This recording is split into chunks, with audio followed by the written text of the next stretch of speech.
आज श्रीमद् भागवत गीता का तीसरा अध्याय भक्ति के कष्ट की निवृत्ति। नारद जी कहते हैं, अब मैं भक्ति, ज्ञान और वैराग्य को स्थापित करने के लिए प्रयत्न पूर्वक श्री सुखदेव जी के कहे हुए भागवत शास्त्र की कथा द्वारा उज्ज्वल ज्ञान का यज्ञ करूँगा। यह यज्ञ मुझे कहाँ करना चाहिए, आप इसके लिए कोई स्थान बता दीजिए। आप लोग वेद के परगामी हैं, इसलिए मुझे इस सुख शास्त्र की महिमा सुनाइए। यह भी बताइए कि श्रीमद्भागवत की कथा कितने दिनों में सुननी चाहिए और उसके सुनने की विधि क्या है। सनकादिक जी बोले कि नारद जी, आप बड़े विनीत और विवेकी हैं, सुनिए, हम आपको ये सब बातें बताते हैं। हरिद्वार के पास आनंद नाम का एक घाट है।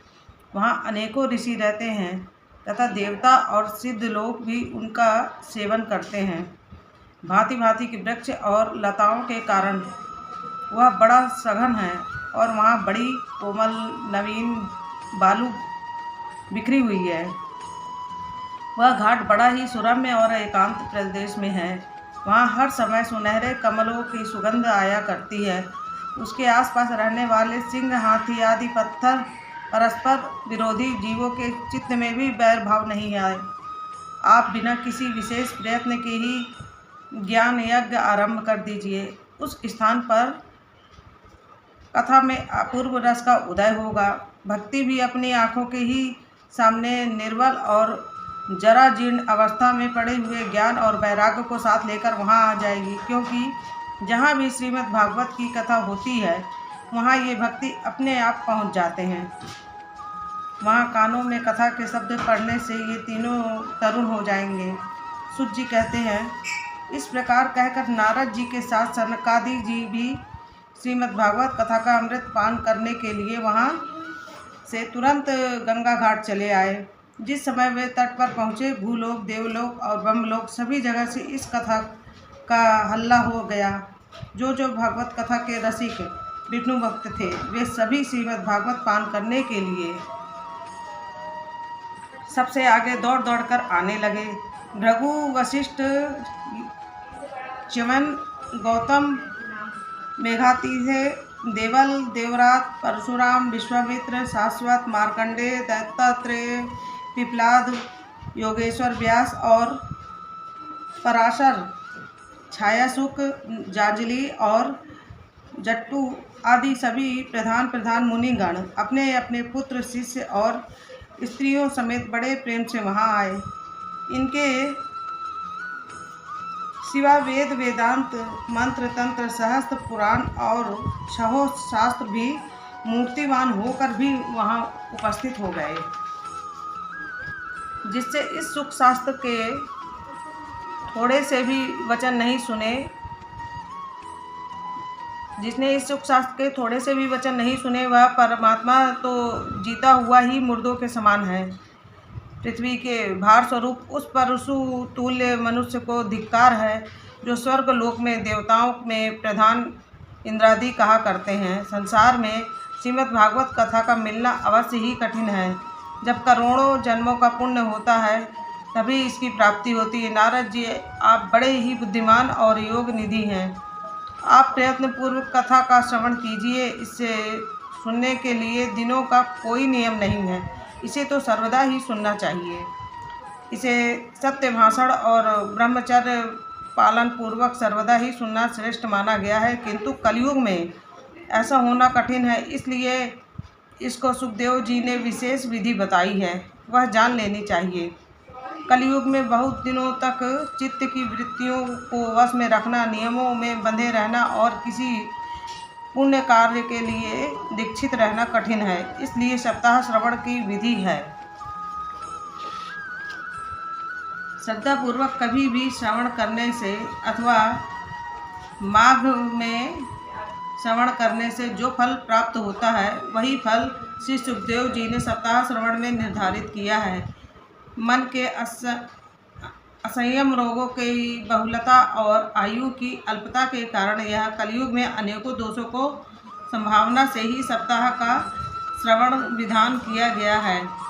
जो फल तप योग समाधि से भी प्राप्त नहीं हो सकता, वह सर्वांग रूप में सप्ताह श्रवण से सहज ही मिल जाता है। सप्ताह श्रवण यज्ञ से बढ़कर है और व्रत से बढ़कर है, तप से कहीं ज़्यादा बढ़कर है, तीर्थ सेवन से तो सदा ही बड़ा है, योग से बढ़कर है, यहाँ तक कि ध्यान और ज्ञान से भी बढ़कर है। अजी इसकी विशेषता कहाँ तक वर्णन करें, यह तो सभी से बढ़ चढ़ कर है।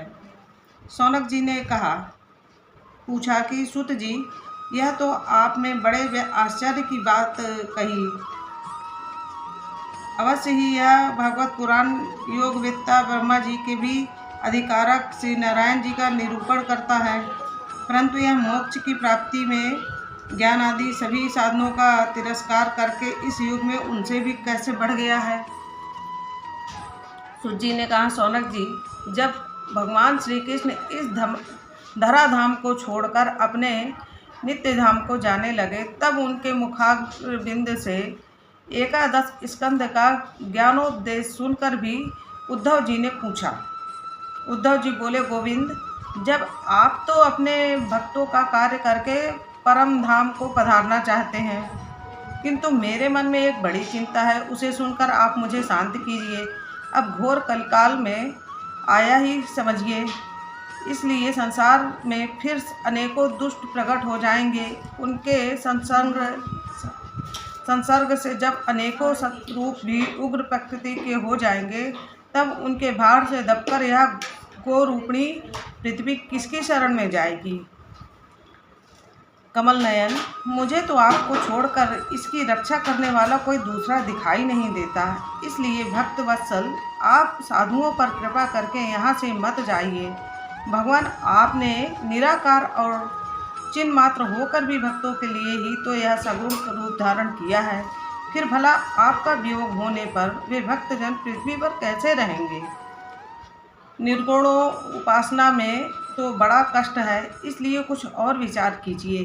प्रभास क्षेत्र में उद्धव जी के ये वचन सुनकर भगवान सोचने लगे कि भक्तों के अवलंब के लिए मुझे क्या करना चाहिए।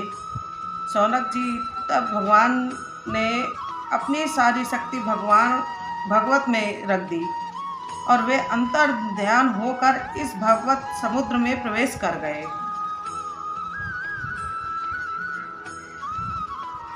इसलिए यह भगवान की साक्षात शब्दमयी मूर्ति है। इसके सेवन, श्रवण, पाठ अथवा दर्शन से ही मनुष्य के सारे पाप नष्ट हो जाते हैं। इसी से इसका श्रवण सप्ताह सबसे बढ़ चढ़कर माना गया है और कलयुग में तो अन्य सब साधनों को छोड़कर यही प्रधान धर्म बताया गया है। कलिकाल में यही ऐसा धर्म है जो दुख, दरिद्रता, दुर्भाग्य और पापों की सफाई कर देता है तथा काम, क्रोध आदि शत्रुओं पर विजय दिलाता है। अन्यथा भगवान की इस माया से पीछा छुड़ाना देवताओं के लिए भी कठिन है, मनुष्य ने तो इसे छोड़ ही कैसे सकते हैं। अतः इससे छूटने के लिए भी सप्ताह श्रवण का विधान किया गया है। सूत जी कहते हैं, शौनक जी, जिस समय शंकादिक मुनीश्वर इस प्रकार सप्ताह श्रवण की महिमा का वर्णन कर रहे थे, उसी समय उस सभा में एक बड़ा आश्चर्य हुआ। उसे मैं तुम्हें बताता हूँ, सुनो।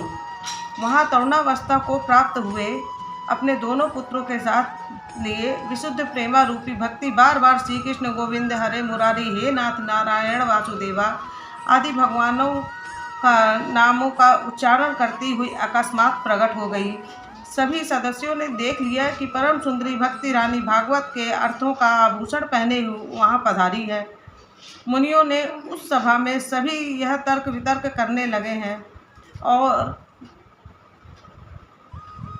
ये यहाँ कैसे आई, कैसे प्रविष्ट हुई। तब शंकादिक ने कहा, ये भक्ति देवी है, अभी अभी कथा के अर्थ से निकली है।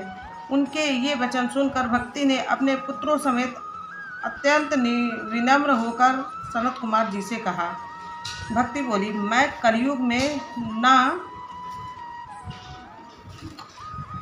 कलयुग में नत प्रायः हो गई थी।